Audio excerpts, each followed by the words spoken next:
Today we're painting a legendary dragon. Got one. Ooh, I don't actually have one, do I? Oh, hang on a minute, I'm getting a call. Hello? Who am I talking to? Oh, that is absolutely irrelevant. Yeah, you threw to the wizard's brush. Yeah, I've got this small model that I need painted. I'll send it to you. Yeah? Cool. Cool. Perfect. Okay, Send it paint. How do you know my address?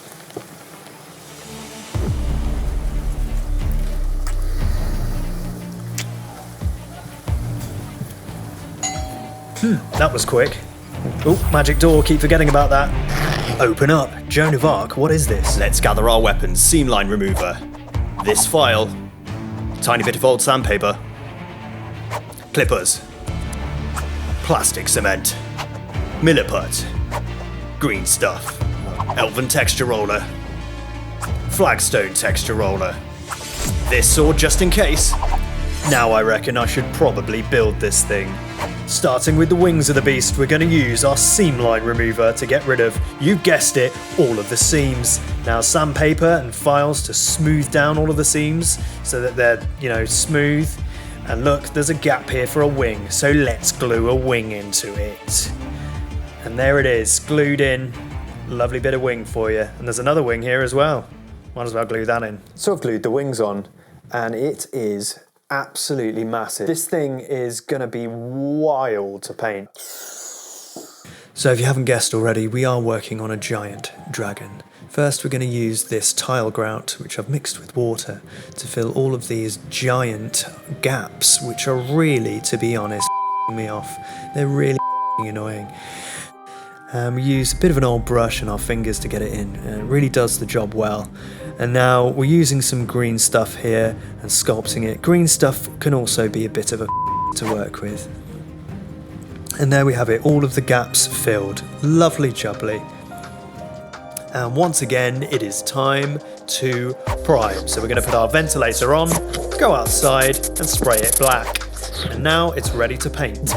So if you've been watching the channel thus far, you've probably noticed I haven't yet used an airbrush. So I finally broke and bought this Evolution CR Plus, and it is gorgeous. I've been using a £30 one up until now, and to be honest, I completely it before starting the channel. So I'm a little bit rusty with the airbrush, but we're going to get straight in with this airbrush thinner, white paint, and then airbrush thinner first, then white paint, mix it with a brush, and I'm going to start testing it on my dry brushing palette. So at first I had a few battles with the airbrush, coming out too thin, then speckly, then spraying, but with trial and error it started to work better and started to get better and better coverage on the dragon. Now I had the opposite experience with this Liquitex acrylic ink in Pyrrole Red. It was perfect. It came through the airbrush in a perfect consistency. I had no problems, no speckling. It just came out straight onto the dragon and it had perfect saturation. The only thing I'd say is that it's very, very high gloss, but we can deal with that in a later stage. At this point, I'd started to gain a higher level of control with the airbrush, and I was able to target the spines of the dragon's wings. And this was made easier by the CR Plus's 0.15 size needle.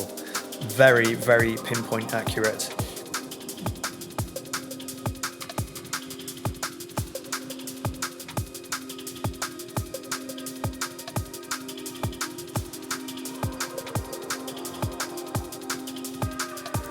On to another joy to work with, the Mecha Colour Orange Fluorescent from Vallejo.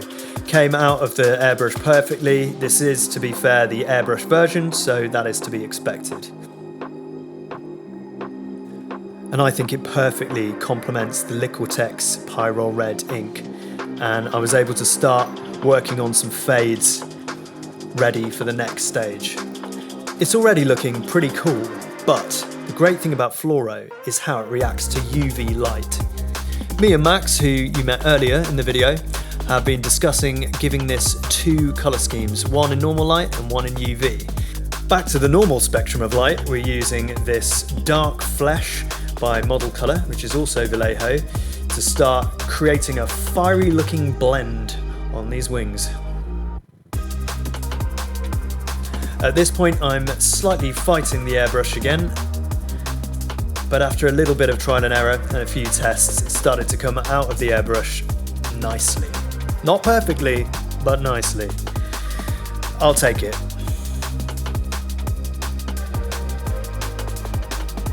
And I was able to start targeting his lovely face. I'm spraying now directly into his mouth to give him a sort of fire-breathing effect.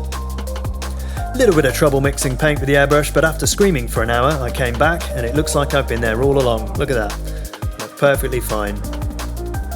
But inside, I'm screaming. Things are starting to look cool now on the undersides of the wing. And now on top of his spiky top bits.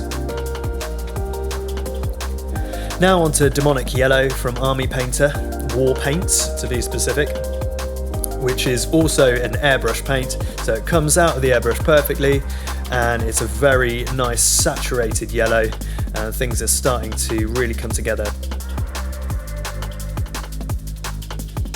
I did this in multiple passes to up the saturation and give a sense of blending between the colours. So I'm going to level with you, we're at a very satisfying stage. We're going to use gloss varnish, I'm going to spray that all over, and that might not be obvious why we're doing that straight away. The reason is we're using panel liner, so this protects the paint job underneath, but allows the panel liner to sort of slip into the recesses, making them dark, and leaves the raised areas untouched for the most part. Anything that is left there, we're going to use a cloth with some IPA and we're going to rub off the excess. Yeah, that's right.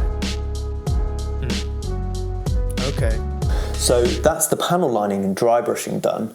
And as you can see, we're in a pretty cool place. We've got a lot of saturation and vibrancy and a lot of contrast, at least in the low end now, from the panel liner, and it smells great.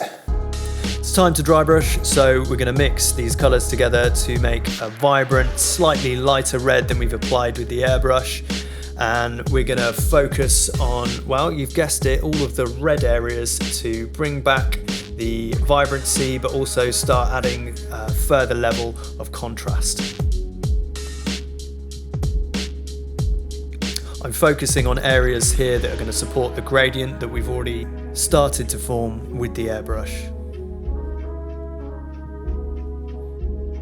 Now moving up to a lighter red, almost a pink at this point, and doing the same again, but focusing on a slightly smaller area. We're working up towards the highlights here.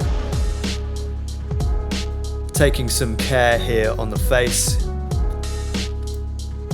Now it's looking pretty cool, but we've got to remember that we're working on two colour schemes here, so I'm working back in some of the UV orange. And back to dark flesh to add a further level of contrast, especially on the already yellow parts of the dragon. The scales picked up this texture really nicely, and I'm checking here as much as I can with the UV to see if that's still intact.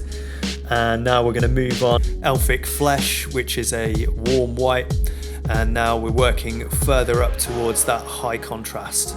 Now having more contrast is good, but that's always at the expense of saturation, so that is always a trade-off and a little bit of a battle that we all have to fight.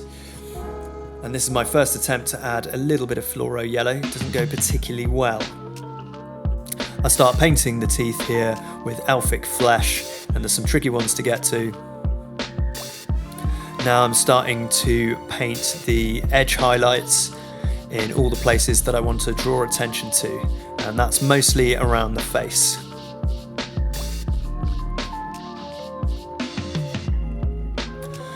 I do also add some along the scales, particularly the one that lead our eye to the face itself.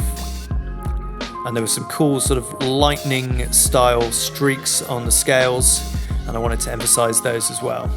I'm using Pyrrol Red here to add some stripes and other details to the face, and I also wanted to pop the teeth a little bit more, so I'm using this white. Pushing the edge highlighting further with the white, and doing a little bit more freehand on the face to give it a little bit more detail. My internal screaming had temporarily stopped and I started to realise it looks pretty cool. However, I've been neglecting the world of flouro. So I popped my light onto the blue setting and I started to dry brush on some of this fluorescent yellow. Now, to my eye, it wasn't looking very fluorescent, to be honest, and it was really starting to me off. But it was doing something, so I continued to battle with it. I experimented with other brushes, different consistencies of it. I also noticed it was very glossy, so I was really getting quite frustrated at this point. I used some fluoro green on the eyes, which to be fair looked exactly the same as fluoro yellow.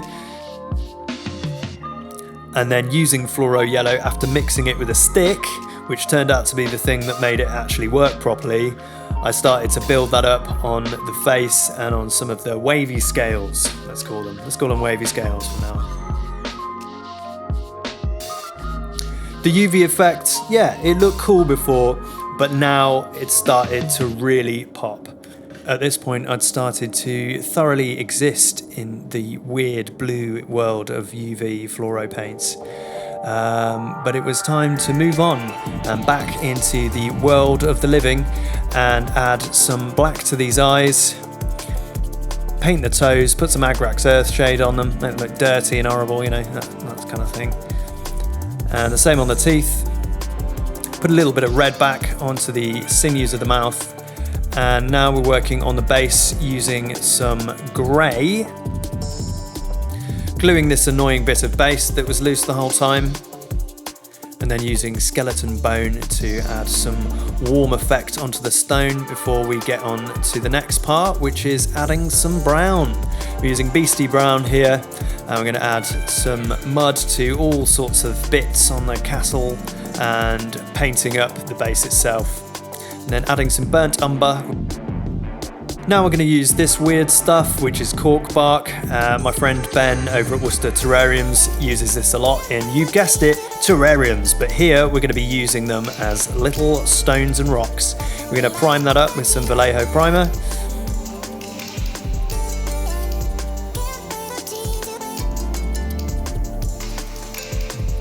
Then we're going to dry brush over the top with this grey.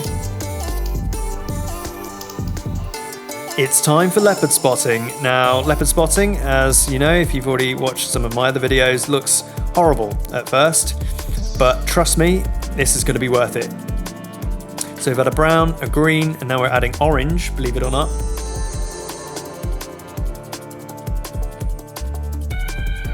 We're going to cement that together with this black wash from Vallejo. The leopard spotting simulates lichen and greenery and all sorts of other weathering, and the black wash over the top just cements that all together and adds contrast. And now we're bringing it back up with another dry brush of skeleton bone. It's 7:30 on a Saturday. I've heard a big game about a painted dragon. Not really sure what to expect, but yeah, excited. Let's go get it. With time quickly running out, I'm using this Montana matte varnish to get rid of all of the glossiness and protect the model from a long future of greasy hands and gaming tables. Now I'm using PVA glue here, neat onto the base, ready for some mud to go on from my dry for ground cover. Unfortunately, I lost this footage, so here's me putting isopropyl alcohol on to break the surface tension and let all of the glues seep into the layers. I'm almost there. Better be ready. And now some matte scenic sealant. Now I'm using this sprinkly green stuff to add to the base. Quick food break, but like Smaug gone down, bearing down on you, so you better be ready.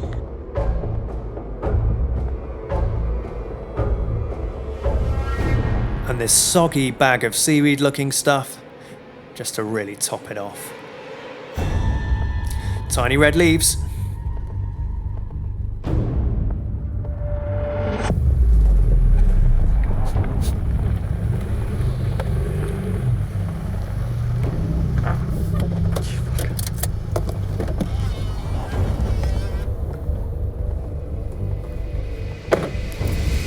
really good to meet you. It's lovely to meet you for the first time. Cool. Well, just come this way anyway, because was it? Well, how was the road? It was in a car. Was it? Okay. I like it. I like the colour that you. Okay. Yeah, I'm excited to see it. Hang on a minute. No, we were supposed to go that right. Yeah. It's this way. Sorry. Yeah. Sorry. Mystery house. Okay. Yeah, that's pretty sick. Oh, I guess I shouldn't swear. Oh, the base looks epic. Yeah? Yeah, big fan of that. Oh, look at the tail.